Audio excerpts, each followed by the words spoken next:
In any case, when I was 28, to make a long story short, some friends of mine gave me a copy of the Quran.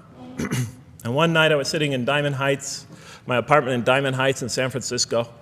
I was working that time at the University of San Francisco. I was 27, 28 at that time, I can't remember. And I ran out of stuff to read, and I took this gift that my friends gave me and I began to read it. And I came to the first verse. Well, I opened the Quran, read the first page, then the second, and then very quickly, in the second surah, about 37 verses into the Quran, I came upon the story of mankind.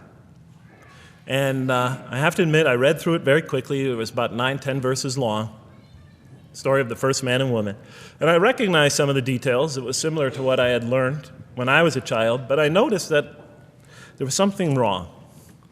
It was apparent to me that whoever authored this Quran, of course I wasn't a Muslim at the time, so I didn't have any idea who that was, whoever authored this Quran clearly did not understand the real meaning of the story, because they had obviously gotten the details confused. They didn't even understand the whole purpose of the story. And so I just read through it once, and then I read through it again, just to try to see what kind of point the author was making, and then I read through it a third time and a fourth, and then I realized this is something strange going on here. I'm going to read this much more carefully. I'm going to need to go through this story line by line, verse by verse, because it's obvious that the author is trying to bring out another point. And I wasn't quite sure what it was, but definitely he packs a lot of meaning into almost every word. And I thought the writer at least seems to have a great measure of brilliance.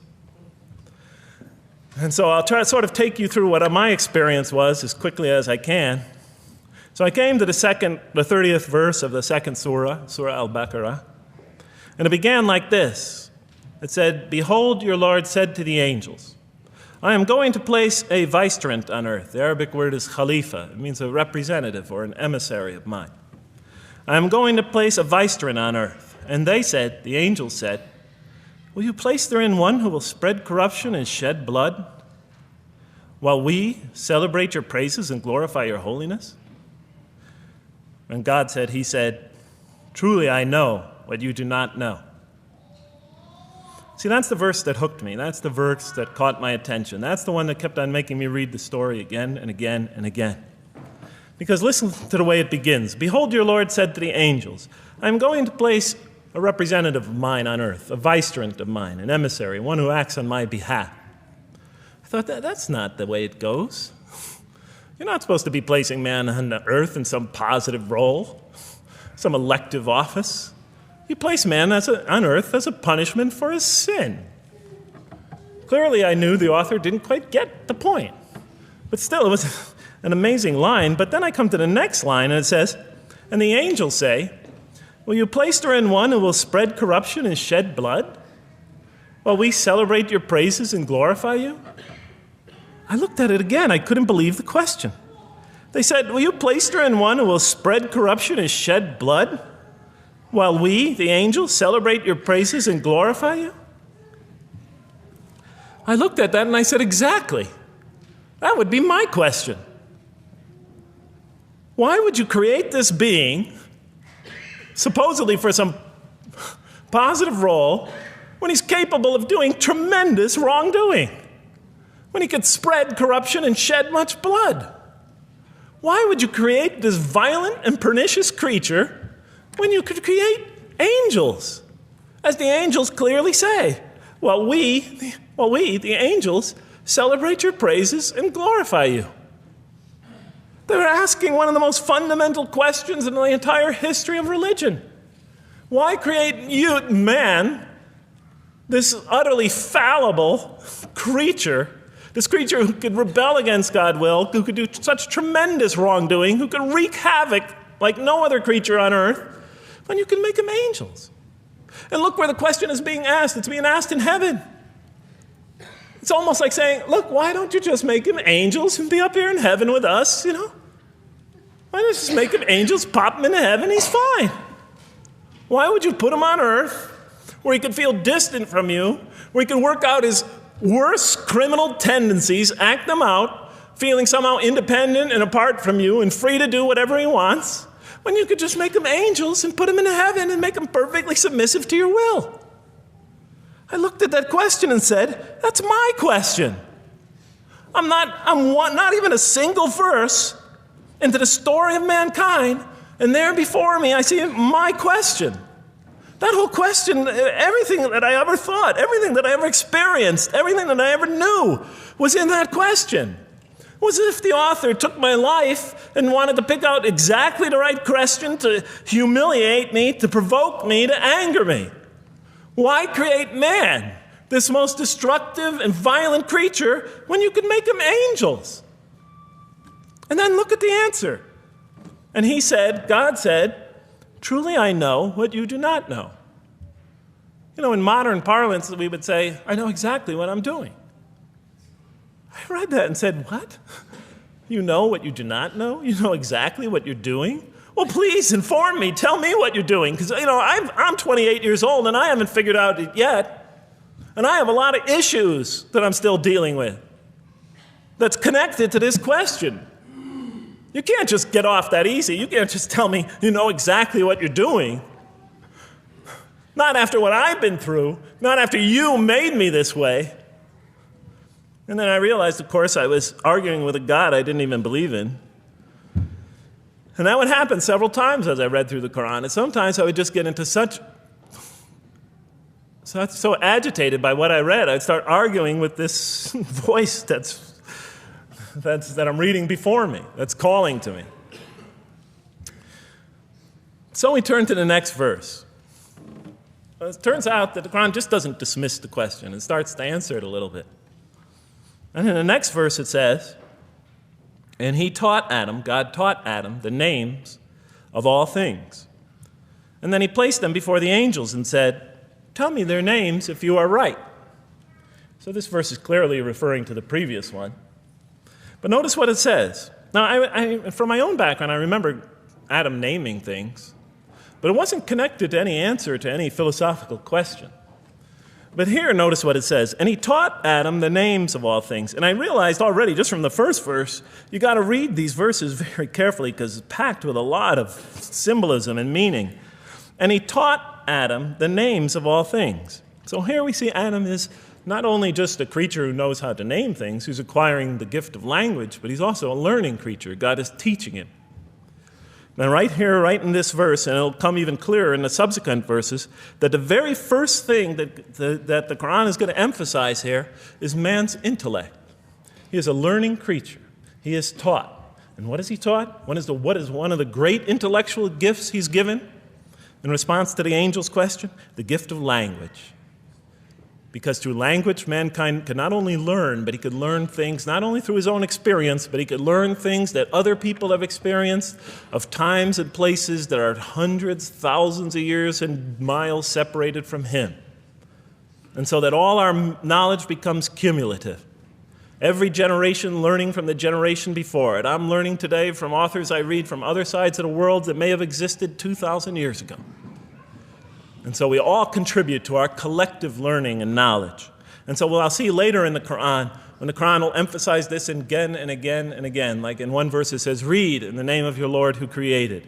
Created a man out of a tiny creature that clings.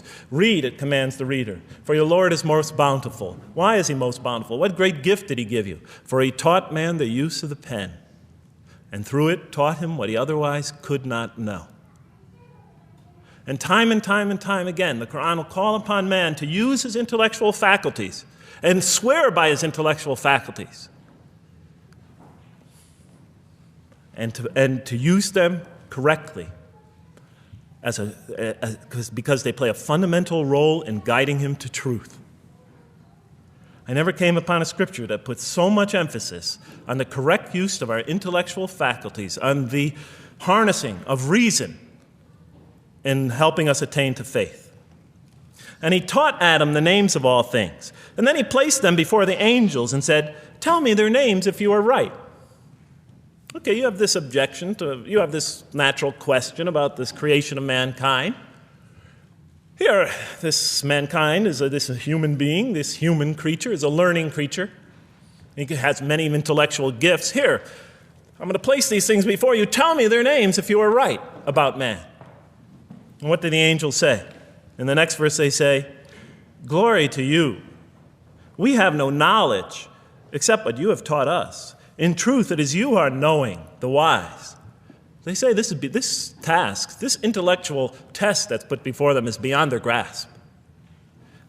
Notice what they emphasize. We have no knowledge. This would take knowledge. This would take an intellect that they don't possess.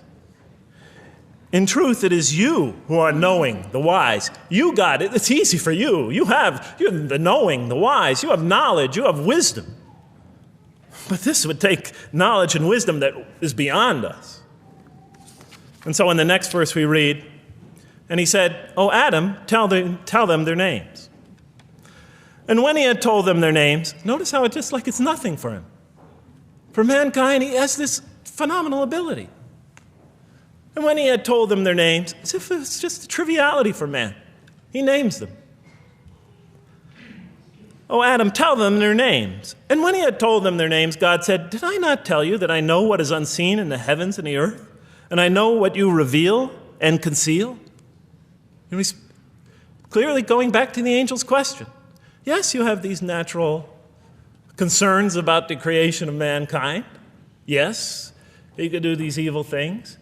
But look at this tremendous intellect he has. This is something you have overlooked that you haven't considered. And that's clearly the point of these verses. Even though I felt that the author didn't quite, it was as if I realized that he didn't misunderstand the story. He was taking one of the great stories in the history of humankind, one of the fundamental greatest stories in the history of mankind, and molding it and using it as a vehicle for an entirely original message. And God said, "Did I not tell you that I know what is unseen in the heavens and the earth? And I know what you reveal and what you conceal?" In other words, didn't I tell you I know exactly what I'm doing? And then in the next, and didn't I not tell you that I know what you reveal and conceal? I looked at that. What did they reveal and what did they conceal? What did their question reveal and conceal? I thought about it for a minute. Oh, it's obvious. What did their question reveal? You just go back and look at the question. It revealed the sinful and sinister propensities of man. I mean, it's obvious, right? Why are you all looking at me like that? You're starting to scare me. You're all looking very serious. Am I losing you? Wow. Okay. So, they revealed the sinister and evil propensities of man. But what did their question conceal? And all you have to do is think about it for a minute. Human beings, yes, they could do evil. Yes, they could do wrong. Yes, they could create misery. But they could also do exactly the opposite. They could choose to do evil. They could choose to do tremendous good. They could choose to do tremendous violence. They could choose to show tremendous compassion. They could choose to live by falsehood. They could choose to live by the greatest truths. They could be terribly ugly. They could be terribly beautiful. And up until that point in my life, I, like the angels, that only saw one side of the coin. For the first time when I read that verse, believe it or not, it was an eye-opener for me. I had always been obsessed with the evil potentials of human beings. When I read that verse, I realized that, and I had a great example right in front of me with my own mom, I realized that I had been blinded by only one side of human nature. So we go on to the next verse. "And behold, we said to the angels, bow down to Adam, and they bowed down. But not so Iblis." Iblis is like the father of Satan, satanic beings, forces, creatures, existences. "He refused and was arrogant. He was of those who reject faith." An interesting statement. "And behold, we said to the angels, bow down to Adam, and they bowed down." Bowing down could symbolize two things. Bowing down could symbolize the superiority or potential superiority of one being over another, and so they bowed down to them. Bowing down could also mean that they serve that creature in some respect. Of course, the Quran says that all beings serve God, all created beings serve God. But this verse seems to be indicating, and the rest of the Quran will make it clear, that these angelic beings, these angelic entities, will serve the development of mankind. We'll even see later that the satanic beings serve the development of mankind. Both forces, angelic and satanic, will serve the development of mankind. Because one will present man with a choice to do the most altruistic things. The other will simultaneously try to influence man in the opposite direction. And so human beings will be moral creatures, and they'll have to make moral decisions. And it's in those moral decisions that they will grow spiritually and morally as human beings. And they'll take that into the next life. And the angelic and the satanic forces will be catalysts for those moral choices that they make. They will heighten the human being's awareness of the rightfulness and the wrongfulness of the choice he's about to make. And the self, the soul, the nafs, as they say in Arabic, will have to make the ultimate choice between good and evil. And that choice, that test will come again and again and again as human beings either grow or decline. And those tests will come again and again and again to try to help him towards his spiritual evolution, to bring him back, but that choice is ultimately ours. But I'm getting ahead of myself. And so we said to the angels, bow down to Adam, and they bowed down. But not so Iblis. Iblis is Satan, this rebellious force, this evil prompter, the one who whispers into the human heart. He comes into being. And with the introduction of Satan, we have the introduction of evil, that evil influences on human beings. And notice why Iblis does not bow down. He refuses because he was arrogant. You know, we often hear what's the root of all evil? In the West, it's always money, greed, etc. Here the Quran says that, seems to be saying that the root of all evil is not always material wants. It's not always money, it's not always greed. At the heart of evil is arrogance, putting yourself above all others, of assigning to yourself special priority and neglecting the rights of others, of pride and arrogance and envy, the source of evil. He was of those who reject faith. I looked at that verse and I said, okay, I get why you would create angels to sort of influence man in a positive direction. But why in this story now are you introducing Satan? What sort of role was Satan play? And then, of course, you just think about it for a minute and you say, yes. The story is telling us that on one hand, we have these magnanimous urgings come from one direction. On the other hand, we have these satanic urgings coming from another direction. In other words, the Quran is telling us that man is not only a learning creature, but he's a moral creature. He has understanding of right and wrong. And God infuses those, allows those influences to come to him. Man is not only an intelligent being, but a moral being. And we said in the next verse, O Adam, dwell you and your spouse in the garden, and eat freely thereof what you wish, and eat freely thereof what you wish. But come not near this tree, for then you will be among the wrongdoers. I looked at this verse and I was, starting to wonder if the author was drifting back to the old story again. I was confused.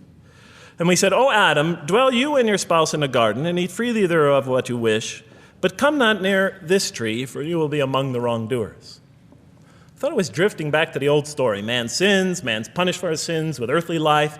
Maybe the author is drifting, he had a good idea, and now he's drifting back to the sort of traditional story. Maybe he couldn't make his mind up what story he wanted. Except for a couple things about this verse, and this happened with almost every verse as I read through it, is that the whole tenor of the passage is sort of not what you would expect. I noticed that the Quran in this story has a tremendous penchant for understating things. Because it says, and said to Adam, dwell you and your spouse in the garden, and eat freely thereof what you wish, to Adam and his spouse. But come not near this tree, for you will be among the wrongdoers. There's no sense of God being threatened by the possibility of man eating from the tree. In this story, we don't see in this verse, we don't see that God is nervous at the prospect, that he's threatened by the prospect, that he's anxious about it. The tree that he picks, it seems like he's just picking out any tree. Nothing special about the tree. Go not near this tree, for you will be among the wrongdoers. Satan will later come to him and tell him it's a tree of eternal life, of a kingdom that never decays. Turns out to be a complete falsehood in his part. Nothing special about the tree. It's just a tree. God's not nervous at the prospect at all. You know, in the tradition that I came from, God is threatened by the prospect. He has to put an angel with a fiery sword by to protect the tree so that mankind never goes next to it again. I'm not putting it down. I'm just pointing out the difference of the story. They're both beautifully told. But he has to guard the tree. Why? Because if they eat from it, they'll become gods like us. This man, he already has a rebellious nature. Can you imagine if he eats from this tree? No, can't let him get near that tree. But here, just, calmly says, but if you do, you'll be among the wrongdoers. God is not worried about himself. He's just warning man, making it clear that if you do this, you've committed a wrongful deed. Again, the whole tenor of all these verses that you read through it is God knows exactly what he's doing. Okay, next verse. But Satan caused them to slip and expelled them from the state in which they were. And we said, go you all down, some of you being the enemies of others, and on earth will be your dwelling place and provision for a time. What? I said? I was expecting now the rage, the anger, the violence, the jealousy. That's what I was expecting. Okay, they eat from the tree. Where's the rage, the violence? I'm going to punish you now. You're going to sweat on earth. And you're going to suffer, and you're going to stub your toe, and you're going to work, and you're going to labor. And you're going to die there for what you did. And where is the woman? All right? And the woman, right? She's the one who's going to suffer the most, right? She'll have to suffer labor pains and monthly cycles, right? And bleeding and crying out when her children come into the world. And she'll scream out. And worst of all, the greatest humiliation, the man will rule over her. When he's obviously her intellectual inferior because she and the angels she and Satan seduced him, and he just bumbled along and committed a real, wrong deed. Well, I don't mean to make light of it. But the story is obviously different, though. No threat here. As a matter of fact, look at the way it says, O Adam, dwell you and your spouse in the garden, and eat freely thereof what you wish. But come not near this tree, for you will be among the wrongdoers. Then they make the mistake. But Satan caused them to slip and expelled them from the state in which they were. And we said, go all you down, some of you being enemies of others, will be adversaries of others. Some of you will be adversaries of each other. And on earth will be your dwelling place and provision for a time. This is not a deity losing it. If you look at it, on earth will be your dwelling place and provision for a time. That's not the words of a God that has lost, that is really extremely upset. On earth will be your dwelling place and provision for a time. But notice something else about this verse. When you read these verses for the first time, I don't know, maybe I'm nuts, and many people think I am. But when you read these verses for the first time, this is just so much that catches your attention. But Satan caused them to slip. I remember, I couldn't get that verse those words out of my head. Satan caused them to slip. To slip? The greatest sin in the history of the human race, and it's called a slip? In my culture, slip means, you just momentarily, for a fraction of a second, you lose your focus. It's not a big deal. My Uncle Bob used to always say to me, Jeff, I'm sorry I'm 5 minutes late, I slipped up. The understanding is it's no big deal. It's just a slip. That's what we say when we make a minor mistake. I slipped up. Don't worry about it. Never happen again. A slip, I said? Momentary loss of focus? The greatest sin in the history of humanity? Why we're all here? Why we're all suffering? Why we experience death? A slip? I didn't believe it. I went to my Arabian friends at that time. I didn't know any Arabic. They came to this verse. We went through it line by line. I said, now don't change any words. Just read them one at a time. But Satan made them, and I said, okay, this one right here. What does it mean? Tell me what that means. They looked at it, it says, slip. Slip. And expelled them from the state in which they were. A slip, I thought? But then maybe I was trying to force the traditional understanding, the traditional interpretation. Maybe it was just a slip. I mean, after all, they didn't commit murder. They didn't commit robbery, rape, pillaging, assault. They ate a couple of pieces of fruit. Well, it's not the greatest sin in the history of humanity by any means. And then the next verse says, and then they were expelled from the state in which they were. Well, what state were they? Let's see now. Let's go back from where we started. First, mankind is being taught. We see he's an intellectual being. Then we show he's a moral being. Moral being means he's a being that's going to have to make choices. And then God gives him this choice. It's not a huge deal. It's not the gravest sin in the history of humanity by any means. It's minor by any standards. They make it, though.